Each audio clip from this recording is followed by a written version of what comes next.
Le joueur le plus redoutable sur l'échiquier est celui qui garde ses cartes soigneusement cachées jusqu'au moment précis où la victoire lui appartient déjà entièrement. Visualisez cette scène un instant, ô élu. Une personne est assise en face de vous lors d'une partie où les enjeux sont particulièrement élevés. Elle affiche un sourire confiant, persuadée d'avoir parfaitement cerné votre jeu. Elle rit intérieurement, absolument convaincue que vous ne représentez aucune menace réelle, que vous êtes inoffensif. Elle effectue des coups audacieux, prend des risques imprudents, certaine de vous dominer largement.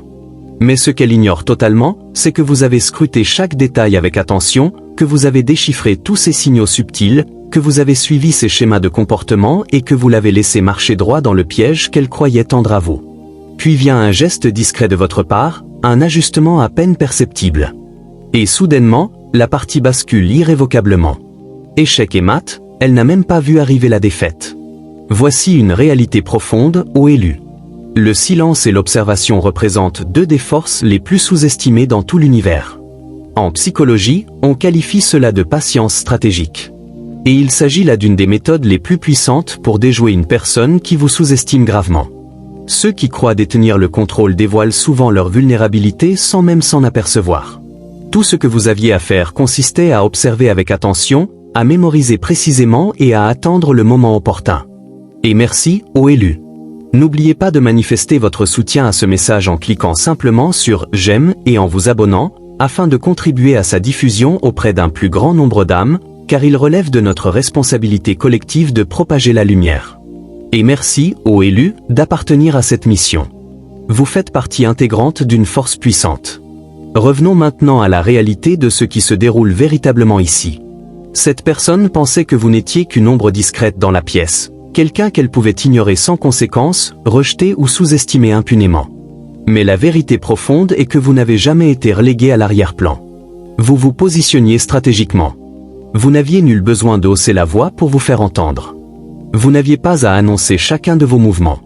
Vous avez laissé cette personne croire qu'elle exerçait le contrôle, car vous saviez parfaitement que cette illusion rendrait sa chute ultérieure encore plus brutale et définitive. Vous n'avez jamais confronté directement son faux sourire, jamais réagi à ses remarques insinuantes, jamais répondu à ces petits jeux de pouvoir qu'elle tentait d'imposer. Au contraire, vous êtes resté en retrait, tel un maître des échecs, observant patiemment ses coups pendant que vous consolidiez votre propre position. Chaque murmure qu'elle pensait inaudible pour vous, chaque regard qu'elle croyait passer inaperçu, chaque complot qu'elle imaginait bien caché, vous l'avez enregistré avec précision. Et désormais, le moment où elle prend conscience que vous avez tout vu est celui où son estomac se noue d'angoisse. Elle a toujours cru manipuler les ficelles, mais en réalité, elle dansait au cœur de la toile que vous aviez tissée dans le silence. Chaque pas arrogant qu'elle effectuait renforçait un fil supplémentaire qui se resserrait autour d'elle. Elle vous croyait réactif, alors que vous étiez profondément stratégique. Elle pensait mener le jeu, alors que vous le guidiez subtilement. Elle se considérait intouchable, alors que vous calculiez déjà le coup décisif. Et voici la splendeur de toute cette dynamique, ô élu. Le véritable pouvoir ne réside pas dans l'étalage ostentatoire de force. Il consiste à maîtriser le flux des événements sans que quiconque ne s'en rende compte. Vous n'aviez pas besoin d'attaquer ouvertement. Vous n'aviez pas à vous justifier sur le moment. Vous avez laissé le temps accomplir la majeure partie du travail. Vous l'avez laissé creuser sa propre tombe par son arrogance et son insouciance. Au moment où elle a compris le danger réel, elle se trouvait déjà au bord du précipice, et il était trop tard pour reculer. En cet instant, elle rejoue mentalement chaque épisode, se demandant comment vous avez su, à quel moment précis vous avez compris, et ce que vous avez perçu d'autre. Elle cherche désespérément des explications, tentant de saisir comment elle est passée du sentiment d'être au sommet à une impuissance totale. C'est l'impact psychologique d'une personne qui ne révèle jamais sa main avant la fin. Le choc est bien plus profond que n'importe quelle confrontation bruyante. Vous lui avez démontré que le silence n'équivaut pas à une faiblesse et que la patience ne signifie pas la passivité. Vous avez prouvé que celui qui parle le moins observe souvent le plus et que celui qui agit en dernier remporte fréquemment la victoire la plus décisive. Vous n'avez pas simplement participé au jeu, vous l'avez entièrement redéfini. C'est votre moment de triomphe, ô élu. Elle ne peut ni l'annuler ni revenir en arrière. Et désormais, qu'elle l'admette ou non, elle sait précisément qui incarnait la véritable force depuis le commencement. Alors, ô élu, êtes-vous prêt à dévoiler chaque strate de ce jeu qu'elle croyait remporter ? Si vous avez déjà été sous-estimé, si vous avez déjà choisi de rester en retrait et laisser quelqu'un croire qu'il contrôlait la situation pour ensuite renverser complètement le plateau en votre faveur, alors ce message vous était destiné personnellement. Laissez un commentaire avec les chiffres 777 si vous êtes prêt à embrasser pleinement le pouvoir de retenir vos mouvements jusqu'à l'instant parfait. Et si vous le pouvez, manifestez un peu d'amour à l'équipe qui vous délivre ces vérités, car chaque soutien, qu'il soit modeste ou généreux, nourrit cette mission de continuer à équiper des élus comme vous avec les outils nécessaires pour surpasser chaque imposteur, chaque manipulateur et chaque adversaire tapi dans l'ombre. Croyez-moi, si vous marchez véritablement dans cette énergie, vous ressentirez cette attraction irrésistible à rester jusqu'au dernier mot. Car ce qui suit va illuminer votre observation silencieuse d'une lumière entièrement nouvelle. Et avec cela, entrons dans le vif du sujet. Numéro 1. Lorsque leur masque commence à se fissurer, le jeu vous appartient déjà. L'instant où leur façade vacille est celui où vous avez déjà triomphé, car désormais ils luttent contre leur propre peur plutôt que contre vous. Cela ne débute pas par des éclats spectaculaires ou des aveux théâtraux. Cela commence par quelque chose de subtil, un éclat de doute dans leur regard, un rire qui sonne légèrement forcé, une raideur soudaine dans leur posture lorsque vous entrez dans la pièce. Ils tentent de le dissimuler, mais vous le percevez immédiatement. Et c'est à cet instant précis que vous comprenez, ô élu, que le tournant a eu lieu. Ils ne sont plus confiants, ils ne contrôlent plus la situation, ils passent en position défensive sans même s'en rendre compte, tandis que vous avez déjà pris possession du plateau. Visualisez cette scène un bref instant. Vous êtes face à eux, et ils ont joué pendant tout ce temps en vous prenant pour un pion insignifiant, convaincus que vous ne faisiez que réagir tandis qu'ils tiraient les ficelles. Ce qu'ils ne réalisent pas, c'est que vous avez cartographié chacun de leurs mouvements comme un grand maître des échecs. Chaque sourire narquois qu'ils affichaient, chaque pic déguisé en plaisanterie, chaque murmure dans votre dos, vous avez tout mémorisé. Vous avez élaboré en silence une stratégie complète sans qu'ils soupçonnent qu'ils en étaient l'élément central. Ils pensaient vous étudier, ô élus.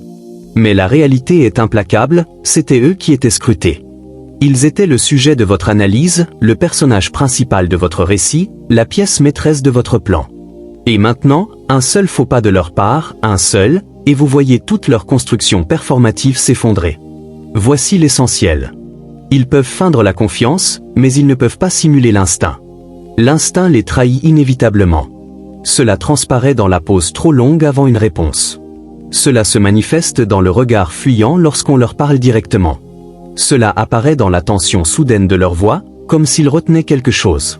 Et vous discernez tout cela, non par paranoïa, mais parce que vous avez appris à lire l'énergie comme une langue fluide. Vous pourriez vous interroger sur la raison de ne pas les confronter directement, de ne pas faire tomber leur masque sur le champ. La réponse est claire, ô élu. Le vrai pouvoir ne réside pas dans l'exposition brutale de quelqu'un, mais dans le fait de le laisser s'autodétruire sous le poids de sa propre culpabilité et de sa peur. Lorsque vous demeurez silencieux, ils commencent à écrire leur propre dénouement sans même s'en apercevoir. Ils se mettent à se demander ce que vous, l'élu, avez vu exactement, à quel moment vous avez compris. Et cette spirale mentale est bien plus destructrice qu'une confrontation ouverte. Leur univers commence à vaciller. Chaque interaction avec vous prend une couleur différente. Désormais, ils ne savent plus si votre sourire exprime une simple politesse ou s'il signifie que vous les laissez creuser plus profondément leur propre fosse. À chaque parole de votre part, ils dissèquent votre ton, se demandant si vous insinuez quelque chose. Ils perdent leur assurance parce qu'ils réagissent désormais à vous. Et dès l'instant où ils commencent à réagir, ils ont déjà perdu la maîtrise. Savez-vous pourquoi cette approche fonctionne avec une telle perfection ? Parce que votre pouvoir ne repose pas sur des gestes bruyants, mais sur une précision chirurgicale. Vous ne dissipez pas votre énergie dans des escarmouches inutiles. Vous attendez, vous étudiez, vous laissez les individus se révéler d'eux-mêmes en leur temps, et lorsqu'ils le font, ce n'est pas fortuit. C'est parce que vous avez créé les conditions rendant cette révélation inévitable. Ils commencent à revivre le passé dans leur esprit, comme un enquêteur examinant une scène de crime. Chaque mensonge proféré, chaque tentative de vous saper, chaque sourire feint dans l'espoir secret de votre échec, tout cela ressurgit désormais en détail vif pour eux. Ils se remémorent votre silence durant ces moments. Ils se souviennent que vous n'avez pas mordu à l'hameçon. Et c'est là que la prise de conscience les frappe. Vous saviez. Désormais, ils vivent dans l'ombre de cette certitude. Ils peuvent encore parler, encore sourire, encore prétendre que rien n'a changé. Mais le masque ne s'ajuste plus aussi parfaitement. Une fois fissuré, Les contours ne coïncidant plus. La performance perd sa naturelle. Ils trébuchent sur leurs mots, évitent le contact visuel. Ils commencent même à vous fuir complètement, car votre proximité ressemble à se tenir sous un projecteur dont ils ne peuvent s'échapper. Et voici la justice poétique, ô élus. Vous n'avez jamais eu à élever la voix. Vous n'avez jamais eu à intriguer dans leur dos. Vous avez simplement observé. Vous avez laissé leurs propres actions devenir la corde qu'ils se sont enroulés autour du cou. Et lorsque le moment est venu, ils ont compris trop tard que vous teniez l'autre extrémité depuis le début. C'est la splendeur de jouer sur le long terme. Ceux qui se précipitent à exposer leurs adversaires remportent souvent de petites escarmouches mais perdent la guerre globale. Mais vous avez visé la fin de partie. Vous les avez laissés croire à leur intouchabilité, ce qui les a rendus imprudents. Et l'imprudence marque toujours le début de toute chute. Désormais, ils restent avec des questions sans réponse et une peur qu'ils ne peuvent dissiper. Ils tentent de la masquer, mais vous la percevrez dans chaque échange. Ce tressaillement nerveux, ce ton prudent, cette hésitation avant de parler, comme si chaque mot risquait de les trahir définitivement. Elle voulait que le jeu repose sur qui parlait le plus fort, agissait le plus grand, bougeait le plus vite. Mais vous en avez fait une question de qui voyait le plus clair, pensait le plus profondément et frappait au moment précis où cela comptait le plus. Et dans cette arène, ils n'avaient aucune chance. La vérité, ô élus, c'est qu'ils n'ont jamais véritablement joué contre vous. Ils jouaient contre eux-mêmes. Vous avez simplement tenu le miroir au bon moment, et lorsque le masque glisse enfin, ils sont forcés de contempler ce qu'ils cachaient, non pas à vous, mais à eux-mêmes. C'est pourquoi cela les blesse plus profondément que tout. Parce qu'au fond d'eux, ils savent que le jeu est terminé et que vous n'avez pas seulement gagné, vous les avez contraints à assister à leur propre défaite. Numéro 2. Lorsque le prédateur laisse la proie courir librement. La patience n'est pas une faiblesse, c'est l'aiguisage silencieux des griffes avant l'assaut décisif. L'instant où elle croit que vous êtes inoffensif est celui où vous avez déjà tendu le piège. Parfois, le geste le plus fatal est précisément l'absence de geste. Laissez-les rédiger leurs propres conclusions. Vous êtes simplement celui qui tient la plume. Visualisez cette scène, ô élus. Vous êtes au cœur d'une forêt dense. La proie se déplace sans contrainte, broutant l'herbe tranquillement, reniflant l'air, persuadée d'être en sécurité totale. Elle ignore votre présence. Vous demeurez immobile et silencieux. Votre respiration est maîtrisée, votre regard fixé. Vous ne la poursuivez pas, vous ne vous précipitez pas. Vous ne lui donnez aucune raison de s'affoler. Vous la laissez se sentir à l'aise, car le confort engendre l'imprudence. C'est exactement de cette manière que vous les avez observés. Vous ne leur avez fourni aucune raison de se méfier. Vous n'avez pas dévoilé votre vigilance. Vous les avez laissés vagabonder librement dans le jeu, convaincus d'être les chasseurs. Alors qu'en réalité, ils se trouvaient déjà dans votre ligne de mire. Chaque murmure dans votre dos, vous l'avez capté avec précision. Chaque fois qu'ils ont tenté de s'approprier vos idées, vous avez laissé passer. Chaque sourire hypocrite, chaque petite pique camouflée en humour, chaque effort pour vous diminuer, vous les avez laissés croire que cela fonctionnait, car plus ils se persuadaient de votre cécité, plus ils devenaient audacieux, et plus leur audace grandissait, plus ils s'enfonçaient dans le piège. Vous pourriez vous demander pourquoi les laisser ainsi s'en tirer, pourquoi ne pas les arrêter immédiatement. La réponse, ô élus, est limpide. Le silence n'est pas une capitulation. Le silence est une tactique raffinée. Les vrais chasseurs ne rugissent pas avant de frapper. Ils observent, ils évaluent, ils laissent la proie s'épuiser en croyant à sa sécurité, jusqu'à l'instant où aucune échappatoire n'est plus possible. Imaginez une autre situation. Une personne est assise en face de vous à une table de poker. Elle sourit, convaincue que vous bluffez. Elle mise davantage, pousse plus fort, cherchant à vous acculer. Vous acquiescez, feignez l'hésitation. Peut-être même laissez-vous tomber une carte pour lui faire croire à votre nervosité. À l'intérieur, vous détenez déjà la main victorieuse. C'est exactement ce que vous avez accompli. Vous les avez laissés construire une illusion qu'ils ont érigée eux-mêmes, pendant que vous conserviez calmement tous les atouts. Elle désirait le contrôle, elle désirait l'avantage, elle désirait ressentir qu'elle vous manipulait comme une marionnette. Mais vous rédigiez les règles du jeu dans lequel elle évoluait. Elle ne comprenait pas que chaque mouvement qu'elle effectuait vous enseignait davantage. Chaque risque pris laissait des traces évidentes, faciles à suivre, impossibles à effacer. Voici la vérité profonde. Ils se sont exposés non pas une fois, non pas deux fois, mais à maintes reprises. Et vous n'avez jamais eu à les forcer. Vous avez simplement laissé leur propre arrogance les propulser en avant. Les individus qui se croient intouchables se révèlent toujours, inévitablement. Réfléchissez-y. Elle interprétait ce qu'elle voulait voir. Un hochement de tête de votre part signifiait pour elle un accord, un sourire discret représentait une approbation, un moment de silence équivalait à une soumission. Mais chacun de ces gestes était calculé. Vous lui avez offert exactement l'image dont elle avait besoin pour se sentir suffisamment confiante et baisser sa garde. Et une fois sa garde abaissée, vous avez tout perçu. Visualisez une araignée tapie dans un coin sombre d'une pièce. La mouche ne la détecte pas. Elle est trop occupée à bourdonner, à se poser ici et là, persuadée de dominer l'espace. L'araignée ne la pourchasse pas. Elle attend, patiente et immobile, consciente que tôt ou tard, la mouche se posera là où elle ne devrait pas. C'est la patience que vous avez incarnée. Vous n'avez pas eu à les traquer, car vous saviez que la structure qu'elle édifiait était simultanément le piège dans lequel elle finirait par tomber. Et voici l'essentiel, ô élus. Elle n'était jamais aussi intelligente qu'elle le croyait. Ceux qui maîtrisent réellement le jeu n'ont pas besoin de le prouver à chaque instant. Mais elle continuait à tenter de vous surpasser, comme un illusionniste répétant inlassablement le même tour. Et à chaque répétition, vous discerniez le mécanisme plus clairement.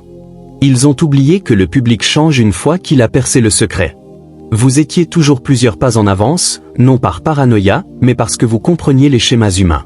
Vous saviez qu'ils iraient trop loin. Vous saviez qu'ils glisseraient. Vous saviez que si vous leur accordiez suffisamment d'espace, leur propre ambition les piégerait, et vous aviez parfaitement raison. Désormais, ils commencent à le percevoir. Ils revivent des moments dans leur esprit, se demandant si vous saviez déjà ce que vous savez aujourd'hui.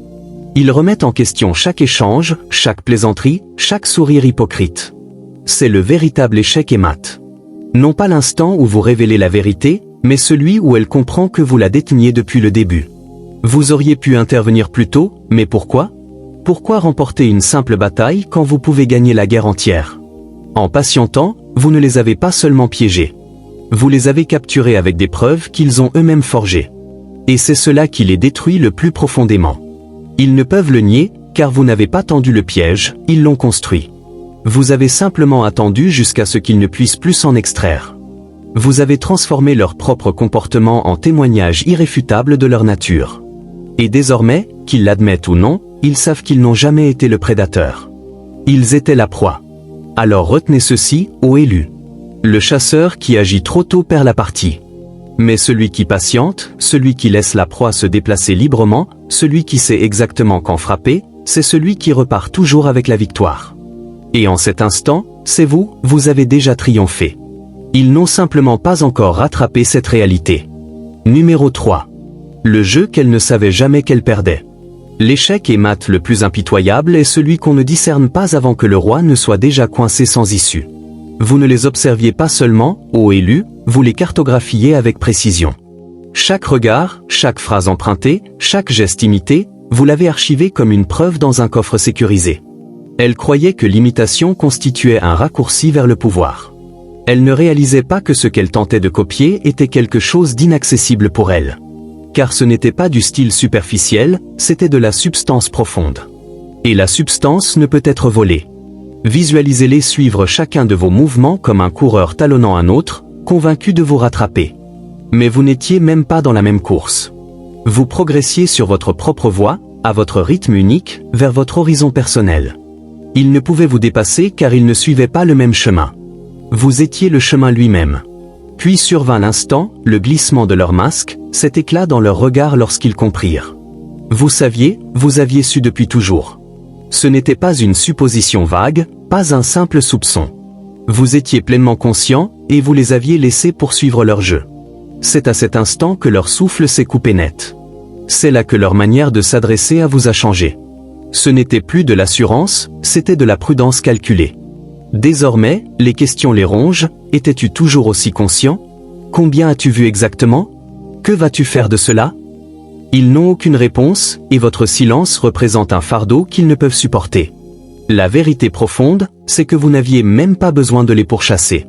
C'étaient eux qui se précipitaient, désespérés de rester en avance sur un adversaire qui n'était même pas engagé dans leur course. Ils vous avaient désigné rival avant même que vous ne reconnaissiez leur existence. Dès votre arrivée, ils avaient commencé à se mesurer à vous, ajustant leur ton, calculant leurs pas, modifiant leur sourire. Mais contre quoi ? C'est la tragédie. Ils l'ignoraient, car vous ne couriez ni loin d'eux, ni vers eux, ni même à leur côté. Vous avanciez pour vous-même. C'est cela qui les consume le plus, non pas d'avoir perdu, mais de n'avoir jamais véritablement participé au jeu. Et désormais, ils vivent avec la certitude que chaque pas accompli en compétition n'était qu'un pas supplémentaire dans votre ombre. Une ombre que vous n'avez même pas eu à projeter délibérément. Elle était simplement là, et ils y resteront toujours. Numéro 4. Leur guerre privée contre un fantôme. La façon la plus rapide de se perdre soi-même est de tenter de devenir quelqu'un d'autre, et ils ont appris cette leçon de la manière la plus dure. Ils n'étaient pas simplement curieux à votre sujet, ô élus. Ils étaient consumés par vous, vous observant comme un scientifique étudie un spécimen rare, persuadés que s'ils scrutaient suffisamment, ils pourraient vous reproduire. Chaque détail qu'ils ont tenté de saisir, votre posture, le rythme de votre voix, même les plus infimes tics, ils ont cherché à l'imiter, croyant pouvoir distiller votre essence en quelque chose qu'ils pourraient endosser comme un costume. Mais l'essence n'est pas un vêtement interchangeable, c'est la peau dans laquelle on est, les batailles qu'on a traversées, l'âme qu'on a forgée dans le feu des épreuves. Visualisez-les essayant de capturer le soleil en traçant simplement son ombre. Peu importe la précision de leur dessin, ils ne ressentiront jamais la chaleur, ne tiendront jamais la lumière. Ils convoitaient votre pouvoir sans en payer le prix. Ils désiraient la destination sans parcourir la route. Elle pensait que si elle vous ressemblait suffisamment, l'univers la prendrait pour l'original. Mais voici la vérité qu'ils n'ont jamais saisie, l'authenticité possède un poids impossible à contrefaire. Elle réside dans votre silence, dans vos choix, dans le calme inébranlable que vous incarnez. Car vous avez traversé des tempêtes qu'ils ne peuvent même pas imaginer. Pendant qu'ils s'épuisaient à comploter, à intriguer et à répéter des stratagèmes pour vous surpasser, vous ne les remarquiez même pas. Vous étiez dans votre propre univers, construisant, évoluant, grandissant, poursuivant votre vision personnelle. Vous n'avez jamais perçu la compétition, car vous n'y étiez jamais inscrit, et c'est cela qui les brise le plus profondément.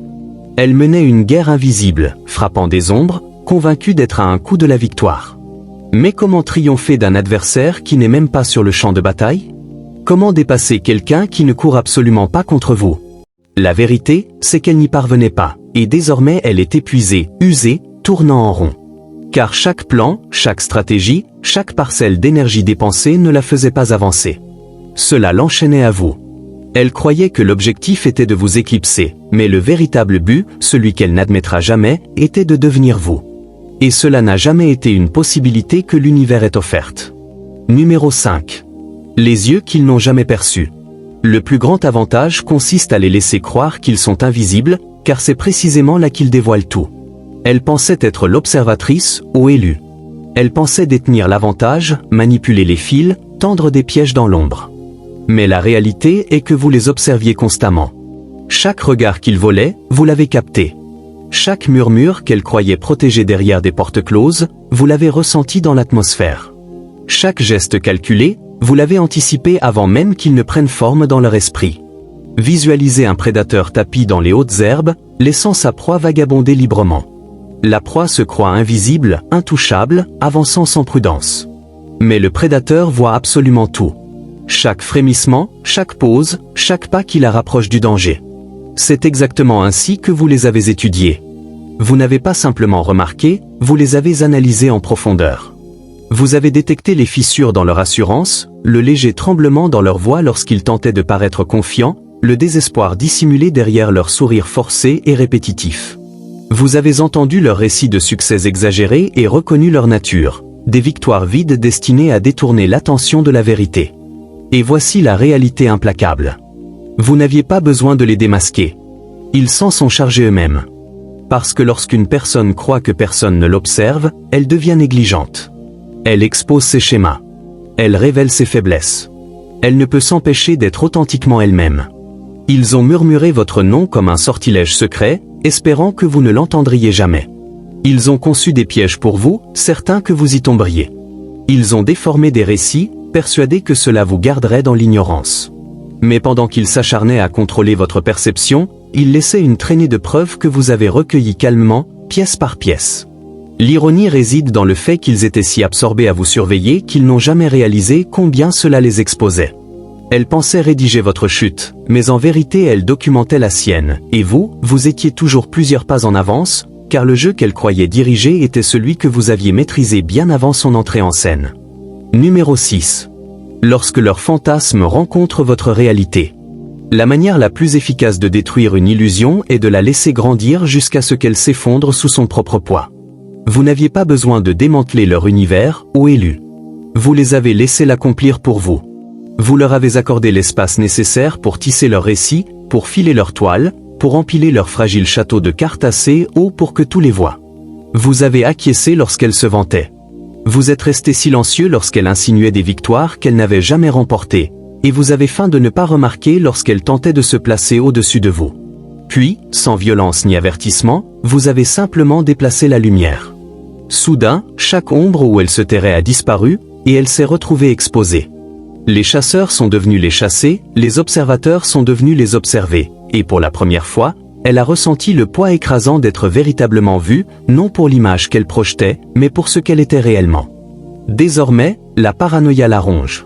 Elle reste éveillée, rejouant chaque conversation, chaque sourire narquois, chaque faux pas qu'elle croyait inaperçu.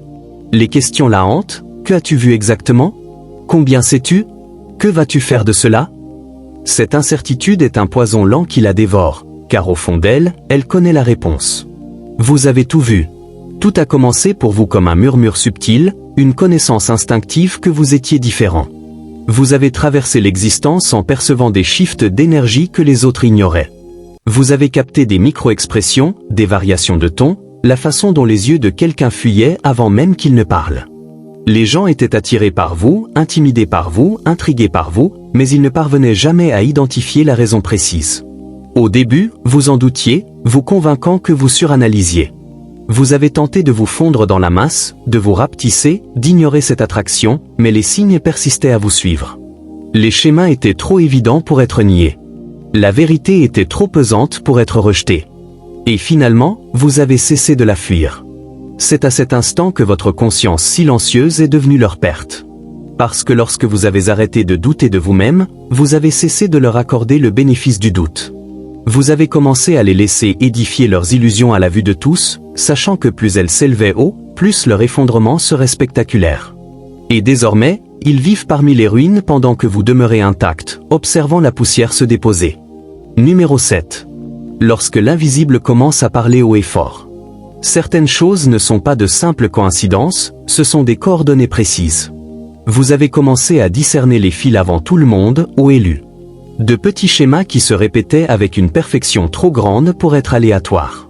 Des moments qui s'alignaient avec une précision telle qu'on aurait dit que l'univers disposait les pièces exprès pour vous. Ce n'était pas de la chance, ce n'était pas du hasard, c'était un alignement si exact qu'il semblait être un secret dont vous étiez le seul dépositaire. Les rêves sont arrivés en premier, non pas ceux qu'on oublie au réveil, mais ceux qui persistent, lourds et vivides, comme s'ils avaient laissé des marques indélébiles sur votre esprit. Vous vous réveillez avec leur empreinte encore présente, certains qu'ils portaient une signification, même si vous ne pouviez pas encore la formuler. Puis venaient les symboles dissimulés dans les conversations, les nombres qui vous poursuivaient, les chansons qui résonnaient au moment précis. Vous ne cherchiez pas du sens, le sens vous traquait. Et l'intuition. Vous saviez avant qu'un mot ne soit prononcé, avant qu'une main ne soit tendue, avant qu'un sourire ne s'affiche, vous le ressentiez. À qui accorder votre confiance? Qui éviter? Quand avancer, quand demeurer immobile, votre corps réagissait avant que votre esprit ne traite l'information, vous guidant vers les portes justes et vous écartant des mauvaises. Pendant un temps, vous vous êtes méfié de vous-même. Vous vous demandiez si vous étiez paranoïaque, si vous lisiez trop entre les lignes, mais au fond, vous saviez que vous n'inventiez rien. Vous vous en souveniez. Vous aviez déjà parcouru ce chemin d'une manière que votre esprit conscient ne pouvait expliquer pleinement. Ce corps, cette vie, cet instant, rien n'était aléatoire. C'était une mission pour laquelle vous n'aviez pas candidaté, mais pour laquelle vous aviez été conçu. Le tournant s'est produit le jour où vous avez cessé de le questionner, l'instant où vous vous êtes regardé ou non pas dans le reflet que tous voyaient, mais dans la vérité profonde en dessous, et reconnu exactement ce que vous étiez. À partir de là, tout le jeu a basculé. Vous avez arrêté de courir. Vous avez cessé d'expliquer votre essence à des personnes déterminées à vous mal comprendre. Vous avez arrêté de frapper à des portes qui n'étaient jamais destinées à s'ouvrir pour vous. Et soudain, leur comportement a pris tout son sens. Les regards, l'envie, les tests et défis incessants, ils le ressentaient aussi. Cette présence en vous qu'il ne pouvait nommer mais qu'il désirait ardemment contrôler. Votre simple existence les déstabilisait, car elle ne pouvait être contenue, copiée ou réécrite. Elle ne leur appartenait pas et ne le ferait jamais, et cela les rendait fous. Numéro 8. Au-delà du point de non-retour. Une fois que vous percevez la vérité, vous ne pouvez plus la désapprendre, et une fois que vous embrassez votre pouvoir, vous ne pouvez plus en ressortir. Et vous voilà, ô élu, debout exactement là où vous étiez toujours destiné à vous trouver. Il n'y a plus de faux-semblants désormais, plus de recul vers la version de vous-même que le monde préférait. Vous avez franchi la ligne irréversible, et il n'existe aucun retour possible. Arrêtez-vous un instant. Oui, vous précisément. Ce message n'est pas destiné à tout le monde, et il n'est pas censé l'être. Si votre cœur ne bat pas plus vite en le lisant, si vous ne ressentez pas cette traction profonde dans votre poitrine, c'est parfaitement normal. Ce message vous glissera dessus. Mais s'il résonne en vous en cet instant, si chaque mot tire sur un fil de votre âme, alors vous savez déjà que c'est à vous que je m'adresse. Si ce message vous a profondément touché, c'est parce que vous savez exactement ce que cela fait de triompher sans même participer à leur jeu. Vous avez tenu votre position, conservé votre silence et observé la vérité se révéler exactement comme elle devait le faire. C'est un pouvoir qu'ils ne comprendront jamais. Alors, si vous ne l'avez pas encore fait, cliquez sur le bouton « J'aime ». Cela m'indique que vous marchez dans cette force. Et si vous n'êtes pas encore membre de notre famille, assurez-vous de cliquer sur « S'abonner » pour ne jamais manquer les messages conçus pour vous maintenir vif, inébranlable et toujours 10 pas en avance.